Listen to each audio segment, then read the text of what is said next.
एक राजा था। वो जंगल में विचरण के लिए निकला और जंगल में बहुत दूर चला गया और दिन अस्त होने को था, अंधेरा था।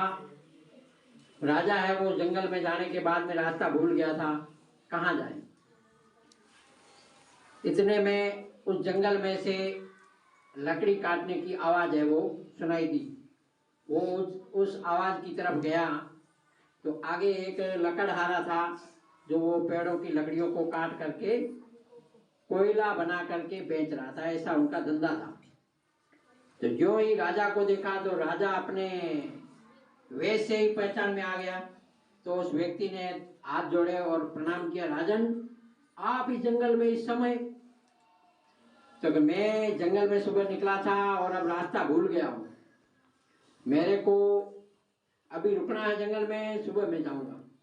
तो उस लकड़हारे ने कहा ठीक है रुक जाओ, मैं आपके लिए रहने की व्यवस्था करता हूँ। वो लकड़हारा राजा को अपने घर पर ले गया, जैसा उसके पास था भोजन वैसा उसको भोजन कराया और रात राजा ने वहाँ पर बिताई। सुबह जो ही दिन हुआ तो उस राजा ने कहा आप मुझे रास्ता बता दीजिए ताकि मैं वापस पहुँच सकूँ, और आप है वो मेरे से एक बार आकर के मिलना महल में, क्योंकि आपने जो मेरी सेवा की है उसका उपहार मैं आपको दूंगा। राजा चला गया और ये बात उस लकड़हारे ने अपनी पत्नी को बताई कि आज राजा ने खुश होकर के मुझसे कहा है कि आप मेरे वहाँ आकर के मुझसे मिलना, मैं आपको इनाम दूंगा। तो उसकी पत्नी ने कहा कि तुम ज़्यादा दिन रुको मत, राजा चेहरा भूल जाएगा। राजा गया है, तुम आज के आज नहीं तो कल तो पक्का तुम्हें जाना है। और वो लकड़हारा वो दूसरे दिन राज दरबार में पहुंचता है और आगे जो दरबारी है उनको जाकर के कहता है कि उस राजा को बोलो कि लकड़हारा मिलने के लिए आया है। तो ठीक है, दरबारियों को का इसको भेजो अंदर। गया तो उस राजा ने उस लकड़हारे को कहा कि मेरे इस राज्य में मेरे महल के पास में एक चंदन के वृक्ष लगे हुए एक मतलब बहुत बड़ा बगीचा है जहाँ चंदन के वृक्ष लगे हुए हैं, ये आज से तुम्हारे। अब लकड़हारे को चंदन के वृक्ष के बारे में तो जानकारी थी नहीं कि इस वृक्ष में कितने गुण हैं क्या है। वो बहुत खुश हुआ, उसने कहा मैं जंगल जंगल में लकड़ी काटने के लिए भटकता था और आज राजा ने मुझे ये जो वाटिका दी है इसमें सारे पेड़ एक ही जगह पर लगे हुए, मुझे भटकना नहीं पड़ेगा। और उसने वहीं पर पेड़ों को काट, राजा ने कहा कि मैं 1 महीने बाद आकर के तुमसे मिलूंगा। इस लकड़हारे ने पेड़ों को काटना शुरू किया और पेड़ों को काट करके जलाया, जला करके कोयला बना करके बेचने लगा, क्योंकि उसका धंधा यही था कोयला बेचना। ऐसे करते करते उसने 80% पूरा वो जो चंदन के पेड़ों का जंगल था वो काट दिया। 1 महीने बाद राजा आकर के देखते हैं कि उस लकड़हारे को देख के आता हूँ क्या कर रहा है।